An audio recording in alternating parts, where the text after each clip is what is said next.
ஓம் சாய்ராம், ஜெய் சாய்ராம். என் அன்பு குழந்தையே, சில தருணம் உன் கண்களில் இருந்து வழியும் நீர் எதற்கு என காரணங்களும் அர்த்தங்களும் உனக்கே தெரிவதில்லை. மனதில் ஒரு சுமை, வலி. நீ செய்த எதிர்மறை தெரிந்தும் தெரியாமலும் அவை உன் மனதை ஒவ்வொரு நிமிடமும் சுடுகின்றது. அதை தாங்க முடியாமல் உன் மனம் தவிக்கின்றது. உன் தவறுகளுக்கு மன்னிப்பும் அதை உணர்ந்து நீ மாற வேண்டும் என்ற எண்ணம் உன்னிடத்தில் தன்னம்பிக்கையை இருந்தாலும் சில நேரம் புயலாய், மழையாய், இடியாய் சில நிகழ்வு உன் கண்முன் வருவதும் போவதும் உன் ரணத்திற்கு மேல் ரணங்களை உணர வைக்கிறது. நிம்மதி என்ற சொல்லை கூட மறந்து போகும் நிலை. முதலில் உன் கடந்த காலத்தை தீயிலிட்டு எரித்துக்கொள். எதிர்காலத்தை காற்று போகும் வழியில் ஒப்படைத்து உன் நிகழ்கால தருணங்களை கவனித்து செயல்படு. எல்லாம் நன்மைக்கே, என் சாயப்பா செய்வார் என்று உனக்கு தோன்ற வேண்டும். உன் உடம்பையும் உன் உள்ளத்தையும் ரணப்படுத்தும் விஷயங்களை விரட்டி அடித்து அழிப்பேன் நான். இது என் சத்திய வாக்கு. என் வார்த்தையை நீ உயிர் முச்சா எடுத்து அதை கடைப்பிடித்து நடக்கும் உனக்கு எல்லாம் நல்லதே நடக்கும். இந்த துவாரகமாயி தாய் தேகத்திலும் குருதியிலும் இருந்து பிறந்த என் உயிரே, நீதான் என் பிள்ளை. அதனால் நீ எதற்கும் பயப்படாதே, கலங்காதே. உன்னில் நிச்சயம் வெற்றி என்ற தீபத்தை நான் ஏற்றுவேன். என் பரிபூரண அருளும் ஆசீர்வாதமும் அன்பும் பெற்ற என் பிள்ளை நீ. நம்பியவர்களை நான் என்றும் கைவிடுவதே கிடையாது. அனைத்துமே காரணம் இல்லாமல் நடக்காது என்பதை நீ புரிந்து கொள். ஒரு இலை அசைந்தால் கூட அதற்கு ஒரு காரணம் இருக்கிறது என்பதை நீ அறிந்து கொள். நீ பாசத்திற்காக ஏங்குகிறாய். அது உனக்கு கிடைக்காமல் போகும்போது, நீ உதாசீனப்படுத்தும் போதும் நீ அடையும் துன்பத்தை காண என்னால் சகிக்கவில்லை. உனது ஏக்கம் எனக்காக மட்டும் இருக்கட்டும். உனக்கு திகட்ட திகட்ட அன்பை பொழிய நான் இருக்கிறேன். என்னுடைய அன்பு மட்டும்தான் உதாசீனப்படுத்தாத அன்பு. உன் மனதை திடமாக வைத்துக்கொள். இந்த உலகத்தில் எதுவுமே நிரந்தரமில்லை, யாருமே நிரந்தரமில்லை. பெற்ற தாயானாலும், தந்தையானாலும், மனைவியானாலும், கணவரானாலும், குழந்தைகளானாலும் குறிப்பிட்ட எல்லை வரை மட்டுமே அவர்கள் வருவார்கள். ஆனால் உன்னுடன் நிரந்தரமாக வரப்போவது உனது சத்குருவாகிய உன் சாயப்பா மட்டுமே. அதை புரிந்து கொண்டு இன்பத்தையும் துன்பத்தையும் சரிசமமாக நினைக்க உன் மனதை நீ பக்குவப்படுத்திக்கொள். இன்பத்தை கண்டு மிகவும் பரவசப்படாமலும், துன்பத்தை கண்டு மிகவும் துவண்டு போகாமலும் உன்னை சமநிலையில் இருக்க பழகிக்கொள். இப்போது நீ எதற்கும் கலங்க வேண்டிய அவசியம் இருக்காது. இந்த பக்குவ நிலைக்கு உன்னை கொண்டு வருவது உனக்கு முதலில் கொஞ்சம் கஷ்டமாகத்தான் இருக்கும். ஆனால் நீ என்னையே நினைத்து என் நாமத்தை உச்சரிக்க உச்சரிக்க அந்த பக்குவ நிலையை நான் உனக்கு வர வைப்பேன். நீ இழந்தது எதுவாயினும் அதை உனக்கு கிடைக்கச் செய்வேன். உனது கண்ணீரை ஆனந்த கண்ணீராக மாற்றுவேன். உனது துயரங்கள் விரைவில் ஒரு முடிவுக்கு வரப்போகிறது. தேவையில்லாமல் கண்களை கலங்க வைக்காதே. மகிழ்ச்சியாக இரு. நான் இருக்கும்போது எதற்காகவும் கலங்காதே. என்னை மீறி எதுவும் நடக்கப் போவதில்லை. உன்னை நான் தேர்ந்தெடுத்து நான் வசிக்கும் இடத்திற்கு வரவழைத்தேன். எப்படிப்பட்ட சூழ்நிலையிலும் நீ கலங்கக்கூடாது. என் வாக்கு என்றும் பொய்யாகாது. எந்த சூழ்நிலையிலும் உன்னை நான் கைவிட மாட்டேன். நம்பிக்கையோடு இரு. உனக்கு என்ன வேண்டும், வேண்டியதை எடுத்துச் செல். எனது கஜானா வாயிற்கதவுகள் உனக்காக எப்போதும் திறந்து இருக்கிறது. எது உன்னிடத்தில் சேர வேண்டுமோ அது உன்னிடத்தில் தானாகவே வந்து சேர்ந்துவிடும். அனைவரும் வியக்கும் வண்ணம் நீ உயரக்கூடிய கால நேரம். நிம்மதியாக மகிழ்ச்சியாக இரு. உனது கர்ம பலன்கள் விலகப் போகிறது. வாழ்க்கையில் பெயர் புகழ் பெற்று நீ உயரப் போகிறாய். உன்னை என்று வழிநடத்தி செல்லும் ஆசான் நான். நித்தியப்படி வழங்க நான் சற்று தயங்கி தயங்கி யோசித்து நின்றால், சற்று யோசித்து பார் என்ன நடந்திருக்கும் என்று. நீ கேட்டு நான் செய்ய வேண்டிய அவசியமில்லை. எந்த சூழ்நிலையிலும் நீ கடந்து வந்த பாதையை மறக்காதே. நான் இருக்கிறேன், கலங்காதே. எதுவும் என்னை மீறி நடக்காது என்பதை நீ தீர்க்கமாக நம்பு. அப்பா நான் இருக்கிறேன். நம்பிக்கையோடு உன் கடமையை செய். உனக்கான அந்த நல்ல நாள் நிச்சயமாக உன்னை தேடி வரும். என்னுடைய ஆசீர்வாதங்கள் உனக்கு எப்போதும் உண்டு. அதுவும் முழுவதுமாக நீ ஆசீர்வதிக்கப்படுவாய். அன்றைக்கு உனது கண்கள் கலங்கும். அப்பா, நான் வேண்டியதெல்லாம் தந்து விடுகிறாயே என்ற ஆனந்தத்தில். நீ உன்னை பற்றி தெரிந்து கொள்ள கேள்விக்கு பதிலை தேடி அலைந்து கொண்டிருக்கிறாய். உன்னோடு நான் இருப்பதை மறந்து விட்டாய். நான் இருக்கிறேன். உனக்கான பதிலை நான் கூறுவதற்கு தயாராக இருக்கிறேன். இது காலத்தின் கட்டாயம். நான் உனது தந்தையாக, நல்ல குருவாக உனக்கு கிடைத்ததோ ஒரு அதிசயம். அதுபோல நீ எனது குழந்தையாக, நல்ல பக்தனாக கிடைத்தது நான் செய்த பாக்கியம். உனது அழகான பாதங்களை கொண்டு என்னிடத்தில் நீ வந்திருக்கிறாய்.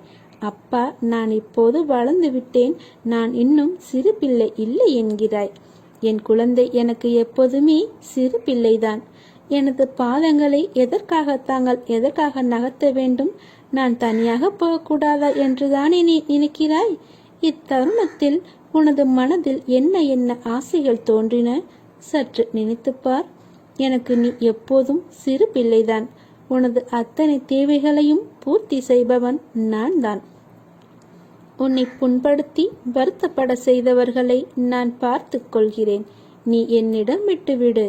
நானே அனைத்திற்கும் சர்வாதிகாரி என்று சொல்லிய பிறகு என்னை முழுவதுமாக நீ ஏற்றுக்கொள். உனது வார்த்தைகளுக்காக அப்பா காத்து கொண்டிருக்கிறேன். இனி உனக்கான அனைத்துமே நான் செய்பவை. உன் அப்பாவாகவும் அம்மாவாகவும் உன்னை கண்ணுக்குள் வைத்து நான் காப்பேன். ஒவ்வொரு நாள் உன் மனதில் எழும் ஒரு அழகான ரூபமாய் நான் உனக்கு காட்சி கொடுப்பேன். நீ தினந்தோறும் என்னை நீ கவனிப்பதற்கு முன்பு நான் உன்னை முழுமையாக புரிந்து கொண்டு தினமும் வழி நடத்துவேன். தினமும் என்னை நினைத்து கொண்டு இருக்கையில் உன் மீது எப்படி கோபம் கொள்வேன்? தற்போது நீ இருக்கும் நிலை நான் அறிவேன். உனக்குள் இருக்கும் அகங்காரம், அகந்தை இவற்றை இன்றோடு விட்டுவிடு. உனது மனதிற்குள் நான் இருக்கிறேன். உன்னை எப்போதும் என் கண்ணில் வைத்து நான் பாதுகாப்பேன். நீ கவலைப்படாதே. உனக்கு ஒரு வடிவம் கொடுத்து அதிலிருந்து வரும் வெளிச்சத்தின் ஒளியைப் போல் நீ பிரகாசமாக இருப்பதற்கு நான் உன்னை வழிநடத்தி என் கைப்பிடித்து அழைத்துச் செல்கிறேன். எப்போது என்னை நீ அழைத்தாலும் நான் வருவேன். எல்லாம் சரியாகிவிடும். எதற்கும் மஞ்சாதே. அப்பா இருக்கிறேன். கவலைப்படாமல் இரு. என்னை சரணாகதி அடைந்தால் நான் உன்னை பாதுகாப்பேன். பொறுமையாக இரு. அப்பா நான் இருக்கிறேன். நிழலாக எப்போதும் உனக்கு துணையாக வருவேன். நாளை ஏதாவது ஒரு ரூபத்தில் உனக்கு நான் காட்சி அளிக்கப் போகிறேன். உனக்காக நான் சீரடியிலிருந்து வருவேன். என் மீது உன் நம்பிக்கை இழந்து விடாதே. எந்த நேரத்தில் வேண்டுமானாலும் நான் அற்புதத்தை செய்வேன். மனதை அலைப்பாய விடாமல் என் நாமத்தை மட்டும் நீ உச்சரித்து கொண்டே இரு. என் வாக்கு என்றும் பொய்யாகாது. பொறுமையோடும் நம்பிக்கையோடும் இரு. விரைவில் நல்ல மாற்றங்கள் நிறைந்த மகிழ்ச்சியான வாழ்க்கையை அமைத்து தருகின்றேன். நீ என்னிடம் எதிர்பார்த்து காத்திருக்கும் அனைத்தும் உனக்கு விரைவில் நடக்கும். கோபத்தை குறைத்துக்கொள். கோபம் கொண்டால் அது உன் காரியத்தை முடித்து விடுமா என்றால் இவ்வுலகில் கோபம் மட்டுமே ஒரே உணர்வாயிருக்கும். கோபத்தில் அமைதியையும் நிதானத்தையும் வளர்த்துக்கொள். உனக்கு துணையாக நான் உன் சாய்தேவா இருப்பேன். வாழ்க்கையில் போராடும் குணத்தையும் பெற்று தீர்க்கமாக வாழ நினைக்கும் என் குழந்தையே, மன உறுதி இருப்பவர்களிடம்தான் அதற்கான சோதனை மேற்கொள்ளப்படுகிறது. உன் மனம் என்பது நான் வசிக்கும் கோட்டை. அந்த கோட்டையில் என் அனுமதி இல்லாமல் ஒரு தூசி கூட நுழைய முடியாது. என்னை காண வந்த என் பிள்ளையான உனக்கு நிறைய விஷயங்களை புரிய வைத்தேன். எதற்கு தெரியுமா? நீ வளரவே இல்லை. உன் மனதளவில் நீ சிறு பிள்ளையாகவே இருக்கிறாய். உனக்கான பக்குவத்தை புகட்ட எனது சீற்றத்தையும் காண்பிக்க வேண்டியதாய் இருக்கிறது. உன் மனதில் என்னை காண வருவதற்கு முன் பல எண்ணங்கள் குதர்க்கமாக எழும். அது ஏன் என்ற கேள்விக்கு விடை கூறுகிறேன், கேள். என் தரிசிக்க வரும் என் பிள்ளையின் மனம் அமைதியாக நிலைப்படும் நிலையில் இருக்க வேண்டும். எந்த விதமான சஞ்சலமும் இல்லாமல் மனம் இருக்க வேண்டும். என்னை வணங்கினால் உன் கேள்விகளுக்கு நான் பதில் தருகிறேன். என் அன்பு குழந்தையே, உங்களுக்கு எதிராக எத்தனை பேர் செயல்படுகிறார்கள் என்பதை பற்றி நீ பொருட்படுத்த வேண்டாம். மனதை குழப்பும் பிரச்சனை விரைவில் சரியாகிவிடும் என்று மனதில் சொல்லிவிட்டு வேலையை பார். விரைவில் அதிசயம் நடக்கும். ஏற்பட போகும் அதிசயத்திற்கு நன்றி என்று மட்டும் ஆழமாக சொல்லிக்கொண்டே இருந்தால் போதும். அது எப்படி சரியாகும்? சரியாகும் வழிகளை பற்றியெல்லாம் நீங்கள் ஆராய வேண்டாம். நமக்கு ஒரு சில வழிகள் தான் தெரியும். ஆனால் பிரபஞ்சத்திற்கோ 1000 வழிகள் இருக்கும். அது சரி செய்துவிடும். உங்கள் வார்த்தைகள் மற்றும் எண்ணங்கள் பிரபஞ்சத்திற்கு கட்டளைகளாக அனுப்பப்பட்டு விரைவில் சரி செய்துவிடும். உங்களை சுற்றி எதிராக நடப்பவை பற்றி நீங்கள் கவலைப்பட வேண்டாம். பயம், குழப்பங்கள் வரும்போது பதட்டம் இல்லாமல் அமைதியாக இருக்க கற்றுக்கொள்ளுங்கள். நான் மிகுந்த நம்பிக்கையாக இருக்கிறேன். விரைவில் அதிசயம் நடக்கும். ஏற்பட்ட அதிசயங்களுக்கெல்லாம் அந்த கடவுளுக்கு நன்றி என்று மட்டும் உங்கள் மனதில் நினைத்து கொள்ளுங்கள். ஒரே ஒரு முறை சாய்ராம் என்று சொல்லிக் கொள்ளுங்கள். நிறுத்தாமல் சொல்லிக்கொண்டே இருந்தால் உங்களுக்கு அதிக பலன் கிடைக்கும். உங்கள் வார்த்தைகள், நம்பிக்கையான உணர்வுகள், சந்தோஷமான எண்ணங்கள் போதும். எல்லாவற்றையும் சரி செய்துவிடும். உங்களின் நேர்மறையான சக்தி இந்த பிரபஞ்சத்தை காட்டிலும் சக்தி வாய்ந்தது என்பதை மட்டும் நீங்கள் உணருங்கள். நீ நன்றாக இருப்பாய். நல்ல எதிர்காலம் பெற்று வாழ்வாய். என் பரிபூர்ண ஆசீர்வாதமும் அன்பும் உனக்கு எப்போதும் உண்டு. உன்னை விட்டு நான் இப்படி நகர்ந்து நிற்கிறேனே என்ற எண்ணம் எதற்கு உனக்கு? உன்னிடத்திலே நான் உன் சாய்தேவா இருக்கிறேன். பிறகு என்னை தொலைத்து விட்டேன் என்று நீ எண்ணாதே. நீ நினைத்தால், உன் மனம் என்னை நினைத்தாலே உன் முன் உன் சாய் வந்து நிற்பேன். உன் எதிர்மறை எண்ணங்களை நான் உன் சாய்தேவா பொருட்படுத்தவே மாட்டேன். உன்னிடத்தில் எதையும் எதிர்பார்க்காமல் உன் முன் வந்து நிற்பேன். உன்னை விட்டு நான் விலகுவதும் இல்லை. உன்னை விலகி போகும்படி நான் சொல்வதும் இல்லை. என் மீது கொண்டுள்ள நம்பிக்கையானது உனக்கு பல மடங்கு உத்வேகத்தையும் தைரியத்தையும் கொடுக்கும். எதிரியை அழிக்க வேண்டும் என்ற எண்ணம் வந்ததே அந்த எண்ணத்தையும் அந்த எண்ண உணர்வையும் அழித்துவிடு. வாழ்க்கை ஆனந்தமாகும். உனக்கு இன்னும் சில விஷயங்கள் புரியாதவையாக உள்ளன. நீ மலை போல நினைத்திருக்கும் பிரச்சனைகள் எல்லாம் நான் ஏற்கனவே தீர்த்து விட்டேன். எத்தனை முறை சொன்னாலும் நீ அந்த பயத்திலேயே இருப்பதால் தீர்ந்த பிரச்சனையை தீர வேண்டும் என தொடர்ந்து வேண்டிக் கொண்டிருக்கிறாய். பிரச்சனை என்று வந்துவிட்டால் ஒரேடியாக பயந்து விடுகிறாய். இதை இப்போதே விட்டுவிடு. இனி வரப்போவதெல்லாம் உனக்கு வசந்த காலமே. வாழ்வில் எதையெல்லாம் நிரந்தரமென நினைத்து கொண்டிருந்தாயோ அவையெல்லாம் நிதர்சனம் இல்லாத பொய்கள் என்று புரிந்து கொள்ளவே உனக்கு சோதனைகள் தரப்பட்டன. யாரை நம்பி நீ உன்னுடைய உடைமைகளை கொடுத்தாயோ அவர்கள் உண்மை இல்லாதவர்கள் என்பதை உணர்த்தவே பிரச்சனையில் உன்னை நான் சிக்க வைத்தேன். யாரை நீ எதிர்பார்த்திருந்தாயோ அவர்களால் உனக்கு நன்மை இல்லை என்பதை உணர்த்தவே அவர்களின் சுயரூபத்தை உனக்கு வெளிப்படுத்தினேன். ஆனால் நீயோ எப்பொழுதும் போல வெகுளியாகவே இருந்து விட்டாய். உன் அன்பு குணத்தையும் அப்பாவித்தனத்தையும் அவர்கள் பயன்படுத்தி வீணாக்கிவிட்டார்கள் உன்னை. நீ சந்தோஷமாக இரு. துக்கத்தை விடு. எது வந்தாலும் ஒரு நாள் முடிய போகிறது என்ற உண்மையை உணர்ந்து கொள். நான் இருக்கிறேன். கலங்காதே. நான் உன்னை கைவிட மாட்டேன். விதைத்தவுடன் அறுவடைக்கு செல்வது எப்படி மடத்தனமோ அப்படித்தான் வேண்டியது உடனடியாக பழிக்க வேண்டும் என நினைப்பது. உனது வேண்டுதல் கேட்கப்பட்டாகிவிட்டது. அதற்கான வழிகள் உருவாக்கிவிட்டன. ஏற்ற காலத்தில் எல்லாமே சுலபமாக சுமூகமாக முடியும் என்பதை என்னிடம் வேண்டிய உடனே நீ தெரிந்து கொள்ள வேண்டும். நம்பிக்கையுடனேறு. உனக்கு கிடைக்க வேண்டியது கிடைக்க வேண்டிய நேரத்தில் தக்க சமயத்தில் உன் கைகளில் வந்து விழும். அதை நீ பத்திரமாக பிடித்து பயன்படுத்திக்கொள். பாபாவின் அருளை பெற்றுக்கொள்ள வேண்டும் என்றால் பொறுமையும் வைராக்கியமும் தேவை. அத்தகைய பொறுமை மற்றும் வைராக்கியமுள்ள பக்தர்களின் நம்பிக்கையை பாபா எப்போதும் பொய்த்து போக செய்வதில்லை. நம்பியவர்களை என்றும் பாபா கைவிட்டதே இல்லை. அனைத்துமே காரணமில்லாமல் தாமதமாகின்றது என்று நீங்கள் நினைக்கிறீர்கள்.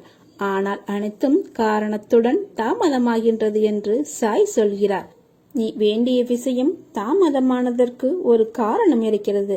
அதற்கான காரணத்தை நீ ஆராய வேண்டாம். அதில் ஒரு பல மடங்கு நன்மை இருக்கிறது என்று மட்டும் நீ தெரிந்து கொள். உனது குருவை நினைவில் கொண்டு அமைதியாக இரு. கற்பனைக்கு எட்டாத அளவுக்கு உனக்கு நன்மை ஏற்படும். ஆவணங்கள் தொடர்பான வேலை தாமதப்படும். சிக்கல்கள் அடையாளம் கண்டு நீயே அவற்றின் தீர்வுக்கு வழிவகுக்க வேண்டும். வெற்றி உனக்கே. ஸ்ரீ சாய்பாபாவை நினைத்தால் வெற்றி உனக்கே. உணவு, உடை, பணம் தேவையான அளவு உனக்கு கிடைக்கப் போகிறது. உன் நல்வாழ்க்கை கவனிக்க ஸ்ரீ சாய்நாதர் இருக்கிறார். கடவுளை எப்பொழுதும் நீ நினைவில் கொள். இன்னும் 2 நாட்களுக்குள் உன் வேலைகள் முடிவுறும். நில விவகாரத்துக்கு தீர்வு கிடைக்கும். ஸ்ரீ சாய்பாபாவின் அருளாசியும் நண்பர்களின் ஒத்துழைப்பாலும் சுப நிகழ்ச்சிகள் நடைபெறும். 2 புதிய விஷயங்களால் உனக்கு மகிழ்ச்சி ஏற்பட போகிறது. நாளை முதல் இன்னும் 2 தினங்களில் உனது சிக்கல்கள் எல்லாம் மறைந்து உனக்கு வெற்றி கிட்ட போகிறது. மத சம்பந்தமான சடங்குகள் நடக்கும். நீ கேள்வி கேட்ட தினத்தின் மறுநாள் உனக்கு தீர்வு கிடைக்கப் போகிறது. பயத்திற்கு இடமே இல்லை. பாராட்டுக்கான, கௌரவத்துக்கான நாள் மிக அருகில் உள்ளது. உனக்கு வெற்றியும் புகழும் கௌரவமும் கிட்டும். உன் இஷ்ட தெய்வத்தின் தரிசனம் உனக்கு கிடைக்கப் போகிறது. கடவுளின் சிலை, விக்கிரகம், புகைப்படம் உனக்கு கிடைக்கும். அதை வைத்து நீ வழிபடு.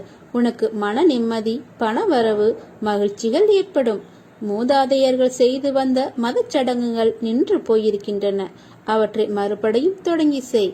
விரைவில் உனக்கு சுப நிகழ்ச்சி நடைபெறும்.